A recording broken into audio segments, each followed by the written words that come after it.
Freddy with FreddyCanFly, and in today's video I wanted to do a quick heli tips and tricks. Now this could be in date and or out of date. I guess you guys kind of be the judge on that. But I ran into an instance the other day where I was trying to get some shrink tubing off one of my servo wires, and like a dummy I was a little too overly aggressive on it, and boom, snipped it right in half, right? So what do you do in this event? I know you seasoned pilots out there and people that have been in the hobby for a really long time, you probably immediately know the answer. Scrap the servo, right? Get a new one. You can get a crimping tool and actually strip your ends and crimp. That costs an additional resource as well. You could do a double crimp to where you can reconnect here and then heat shrink it, easy. So there's a bunch of different options. In my particular instance, I feel as though I'm just gonna do a soldering joint on this, and that's what this video is about today.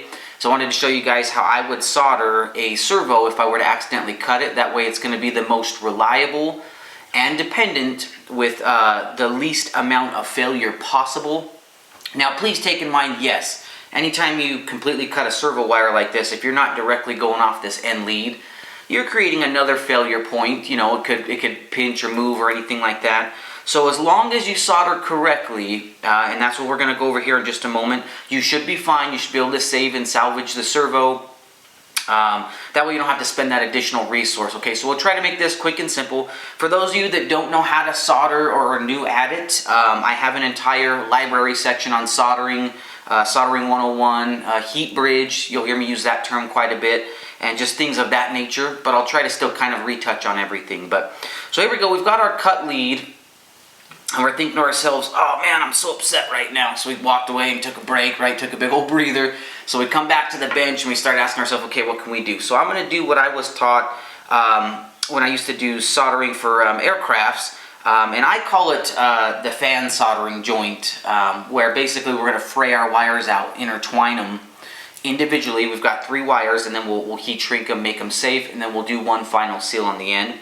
But we want to make it as clean as possible, okay? So step 1, what I'm going to do here real quick is I'm going to separate my individual wires. Now we want everything to be even as well, so I'm going to recommend getting yourself, you know, bust out your little, some people call them dikes, you know, your snips, your wire cutters, and let's try to make this flush. Because obviously, you know, we want to make sure that our wire ends are all going to be the same. Okay, so I'm going to go ahead and flush that one up. And then, now here's a good opportunity though. If you need a shorter or longer lead, maybe this is a miracle in disguise. You know, instead of doing a servo extension down on this end, it's like, hey look, we accidentally cut our servo. But now you could get a longer lead, or you could also shorten this one too. Who knows, maybe that little cut's long enough for a different project. Just whatever you guys need. Okay, so let's go ahead. We're going to flush these up here just real quick. Make sure everything looks nice and even. And then what you're going to want to do, and don't go too extreme on this, guys, but you're going to need to individually separate all your different strands of wire. Let's see if I can get up there. We all know what servo wires look like, but we're going to want to separate all 3 of our strands. Now, typically, you don't need a knife to do this. You can actually just use, if you got a good enough little fingernail, boom. They are just lightly adhered together. They're not permanently stuck together, your different insulations. So usually if you can just get kind of right there in between, you can then separate the wires. So here you go, for example. Okay. So you'll want to do, let's do this, guys. We're going to separate all 3 wires. Just peel back on your shorter end to your servo, peel back enough that we're going to be able to strip the end of the wire, but since we have a longer lead on this end, I'll go ahead and put the shrink tubing here. So I'm gonna separate these ones back probably a little bit further. Let me get up to that point. We'll come back, review, and we'll move on to the next step. Okay, guys. So I've went ahead and we squared up our ends, cut them flush, and then as you can tell here, I peeled back our wiring a little bit more on the longer lead. That way we can get our shrink tubing and stuff on there. Now, to start off, what I'm going to do for this particular method that we're going to attempt to solder here is we want to try to keep this as even as possible and make it look good, do a good job. So what I'm going to do is I just got a little caliper measurement tool here, and what I'm going to do is I'm going to mark, let's go we'll mark 5 millimeters on each of the ends of the wire, and that's where we're going to strip. We want to strip about 5 mil off. That way when we create the fan joint and we put everything together, it should give us about 2.5 millimeters as far as our soldering joint's concerned. So try to get everything even. I'm going to get mine marked up, okay, at 5 millimeters on each end, and then go ahead and strip the end of all your wires. In my case, I'm just using wire strippers. I believe these are a 22 gauge, if I'm not mistaken. I'll figure that out here in a moment. But let's get that done, guys, and we'll come back and we'll progress forward from there. Alrighty, so we've went ahead and we've stripped down our ends on all 6 wires, 3 on this side, 3 on this side, down to that 5 mil mark. You can go 6, you know, you can get 6.5, just whatever you feel comfortable with. Just don't go too small, because you want to make sure we've got a good grip and good connectivity. And just be really delicate and very careful with your wires, guys. You don't want to accidentally damage anything. Now the next thing that we're going to want to do, or at least it's kind of the way I have it mapped out in my head just for safety and security here, is I've got 3 different pieces of shrink tubing. I've got a really, really small one that's going to match the diameter of my actual wires, so that's going to slip over the solder joints. I got one that's slightly bigger, but it's just enough that it's going to fit around the actual all 3 wires together. I'll tell you what that's for here in just one moment. And then I've got a slightly bigger size here, which is going to cover up the overall joint of all 3 afterwards. Okay, so what we're going to want to do on this next step of preparation is, again, you can bust out the calipers again if you need to, or you can just kind of eyeball it. But we're going to be, let's say, I'm going to do this red joint with you guys, you know, on camera so you can see. But so we know our joint's going to be about that big. So if we bust out our calipers and kind of look at it, it should be about, let's see, once those condense together. So our joint should be right about 5 mil. So I would probably go ahead and cut your shrink tubing to maybe about 15. Maybe even go about, well, let's see. Yeah, I think I might go about 15 on mine, just to give you, because you want to make sure that the shrink tube covers your joint, but you want to have a little bit extra on each end. So we got 5 millimeters here, maybe do an extra 5 on each end. So let's go 15, okay? I'm going to cut my smallest one, 3 pieces at 15 millimeter, okay? And then all you got to do is kind of take the biggest one and just kind of look at the overall joint, cut it to whatever size. If our smaller ones are 15, I'll probably maybe do 20 on this, right? So we're going to go 15 millimeters, 3 of them, 20 millimeters, 1 of them. And what I'm going to do with this one, this is the mid-size, slightly smaller, is I'm going to maybe cut maybe about 2 or 3 of these at about a 5 millimeter.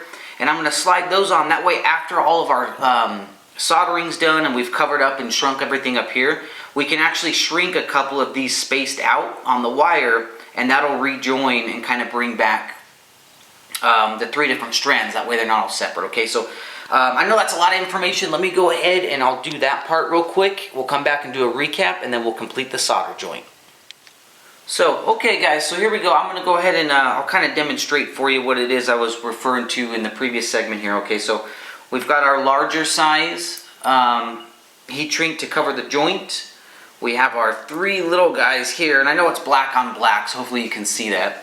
Our 3 little guys there, and then we have our 2 smaller pieces, which I'm going to put on just so we can kind of, what's the best wording, like recondense or reconstitute the wire so that they're strong down that way, okay? So what I'm going to do is I'm actually going to I'm going to put these 2 on first, and honestly, in hindsight, anybody that's actually watching this video and gonna watch the whole video before doing this, I would go back and I would recommend maybe doing your heat shrink before doing splicing your wire tips. Might save you a little bit of headache. So anyways, I'm gonna slip these guys on first, okay? Hang on, bear with me. Yeah, be very careful with your wire tips. We don't want to damage or fray anything quite yet. So there we go. Okay, so we've got our 2 small ones. Now take in mind, just because they're on there doesn't mean they have to stay on there. If afterwards, when we're all done, turns out we don't need them, just cut it off. It's no big deal. And then we're going to go ahead and slide over our big one. That's going to cover the entire joint afterwards. Now the reason why, of course, we're going for a larger size here is you got to take in mind each one of these joints will have its own little piece of heat shrink, so it's going to kind of be make for a little bit of a bigger soldering joint, so to speak. Okay, so I'm going to go ahead and kind of twist my wires, get them nice and tight, and let's go ahead and start feeding these ones on.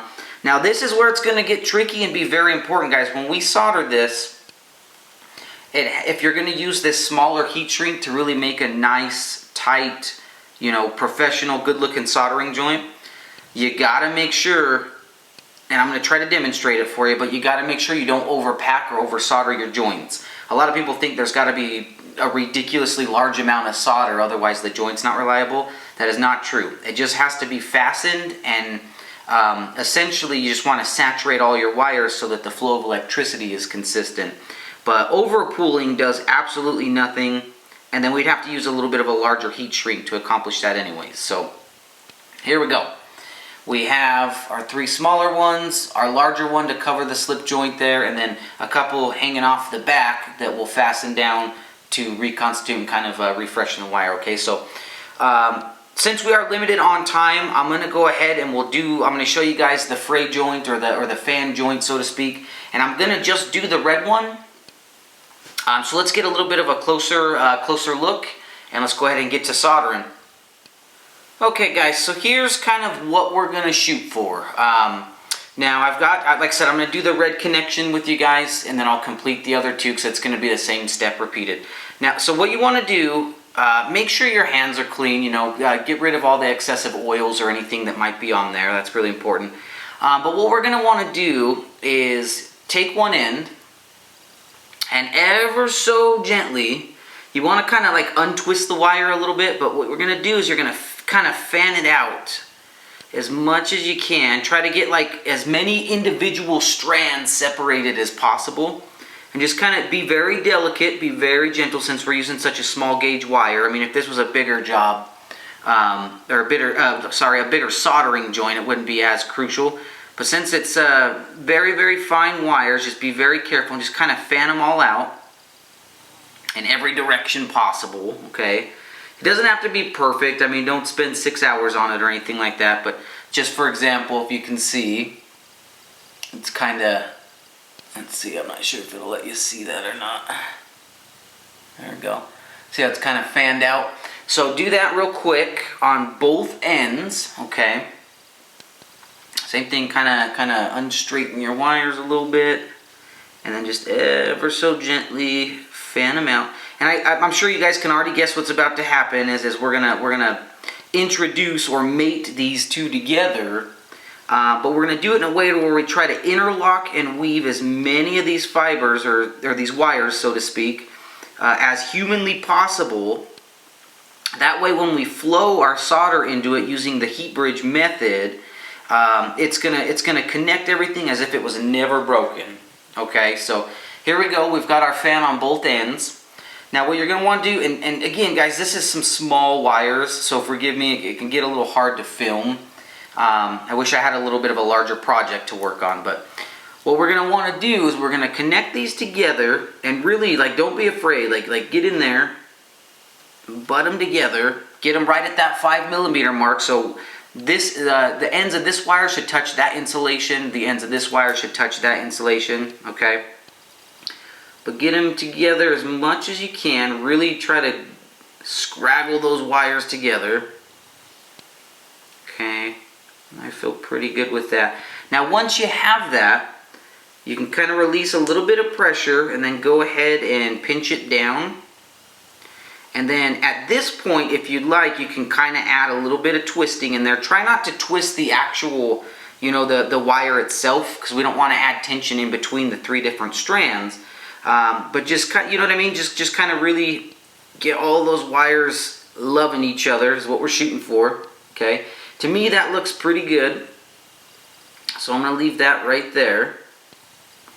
And hopefully, oh, whoops, mine came apart. Hang on. Sometimes that'll happen on accident. There we go. Okay. Now once you have that together, again, it's going to be a bit of a hard process. I don't have the helping hands, the little finger things that hold all this stuff. But now that we've got that all together, what we're going to want to do is let's get ready to solder.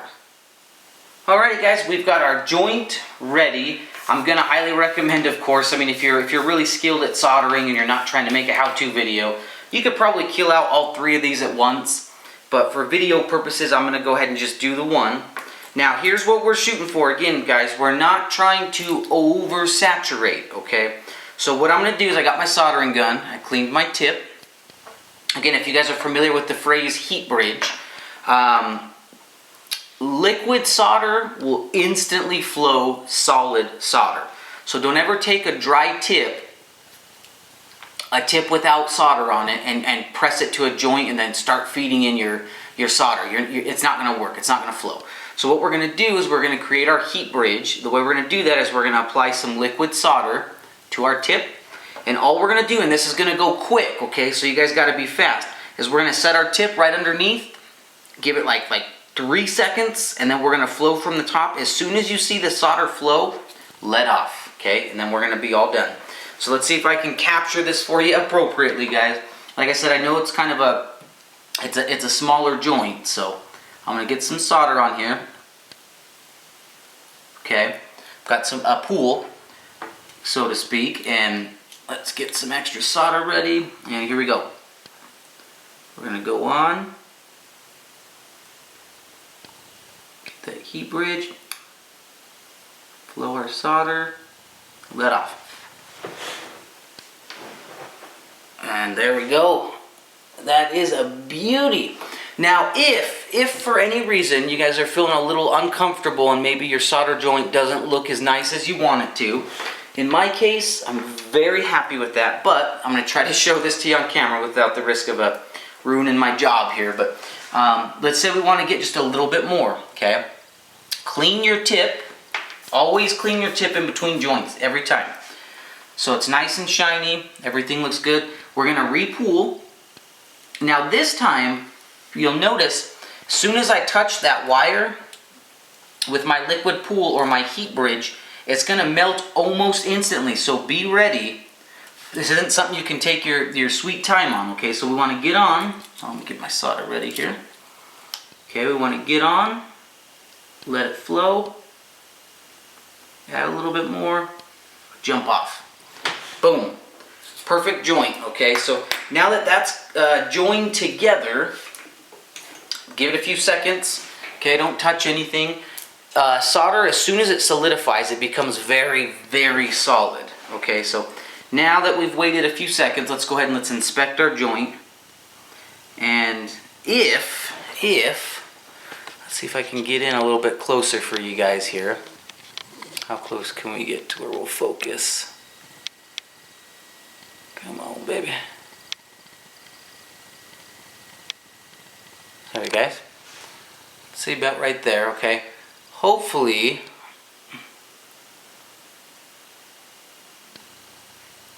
there we go. Hopefully you guys can see that, okay? So 360 degrees. Overall, you can see that it's a nice, solid soldering joint. It's smooth, but it's not also, it's not too big. So, for example, now that we have this joint done, I know we've got 2 more to do. I can now take my center piece of heat shrink. Now I'm not going to actually heat shrink these down until I have all 3 done, but for intensive purposes, you'll notice that this little teeny tiny piece of heat shrink fits right over that joint flawlessly. Okay, I didn't have to stretch the tubing or anything odd or strange, so it fits right over. Now what we're going to do is we're going to repeat that exact same step for these other 2. Let me get that done real quick. I'll come back and do a review. We'll shrink everything down. We'll be on our way out to the field in no time. Okay guys, I went ahead and I completed my 3 solder joints. Let's see if I can get you guys a good close-up on those here. I don't know why my camera's not focusing today, here. Let's just get a good zoom here. Now, again, important thing to note, okay, you want your 3 soldering joints to be strong, firm, but not oversaturated, okay? They shouldn't be so concentrated with solder that they're exceeding almost the diameter, so to speak, of the wire. So what I mean by that, again, let's take our heat shrink now, okay? We can slide that right over on each joint with ease, right? No issues, no problems. And then what you want to do is get that centered. And a good way to do that is, because I always like to make sure, I don't like to have an uneven amount of insulation on the left or on the right. I like to have my soldering joint dead center. So if we bust out our calipers real quick, we can measure and we can see that our joint turned out to be about 10 millimeters, okay? We know that our shrink tubing should be what? What did we go for? We went 15. So what is that? We want to go 2.5 on the ends. And you only got to do one. So once you have one complete, you can then just mimic it with the others. Okay, so all I'm going to do is take my calipers and let's measure about 2.5 off of one end.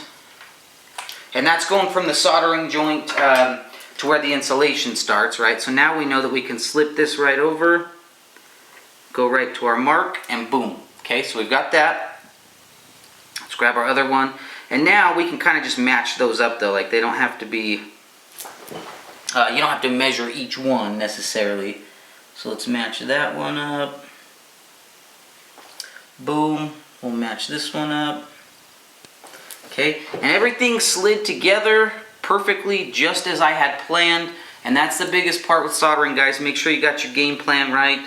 I mean, again, in the event you were going to be using this servo instead of spending the money to purchase a new one, you want to make sure you got all your ducks in a row before you go ahead and start cutting wires and doing everything. But so now we've got our 3 pieces here. I'll go ahead and I'll shrink those down. Once that's been completed, I'm going to take my bigger part and I'm gonna sink that over top of these using that same method, right? I'll kind of measure how big is my shrink tubing here, how big is it here, so I can get an even overhang on each side. But this will go over all 3 of those. And then if I've got a little bit of wire splits left, I can then shrink these other 2 down just to kind of condense and bring that wire back together. So let me give you an overall completion. Let me get this shrinking and everything done. We'll come back, we'll do a final review. That way you guys are going to be now educated and have a way to save your servo in the event of a wire cutting emergency. Okay guys, so here we go. We've got our finished product, so to speak. It was a product before, we're just repairing it. But so what I ended up doing, like we had discussed, is I shrank down my 3 individual wires underneath this. And then from there, I went in and took the bigger piece, shrunk it down right over top. And then what I did, because there was some separation of wires here and some separation of wires here, I split those 2 little pieces like we had installed earlier and just kind of shrunk them down on the ends. And with heat shrink, you can manipulate it. So when it's hot, if you really press it and emboss it really hard, you can usually kind of, it makes like a form-fitting. Hopefully you can see that. I'm not sure or not, but you can see how it presses against all the wires. So it almost helps separate them. It brings everything back the way it's supposed to be. And I think that's about as good and as clean as you can get, to be honest. Now again, as we talked about at the beginning of the video, there are several other methods out there. I don't have a crimping tool and I don't have all the crimping ends and stuff for servo leads. So for me, it would be throw the servo away, or hey, let's repair it. Now I may not use this on my prize, my competition machine, the one that I'm going to go and try to impress the crowd with. However, this is still 110% reliable, guys. As long as you did the soldering correctly, you did not overpull, and all your electric connectivity in between each different wire is separated and then also concealed and protected. This is basically a brand new servo. There's not a damn thing wrong with it. I've done this with many different machines, even on some of my larger size, like 700 class machines. Never seen an issue. So sometimes things happen. Don't panic, don't freak out. You don't have to go and spend excessive amounts of money to buy a new one. If it makes you sleep better at night, go ahead and do so, of course. But I just wanted to show you guys a quick demonstration and a quick video on how to repair a servo in the event you get into an emergency. And if you have any questions or concerns, leave them in the comments down below. Of course, feel free to subscribe to the channel. I will go ahead and list this under my playlist for soldering and also heli tips and tricks. Thanks so much for watching the video today, you guys. Fly safe out there, and remember, my friends, if Freddy can fly, so can you.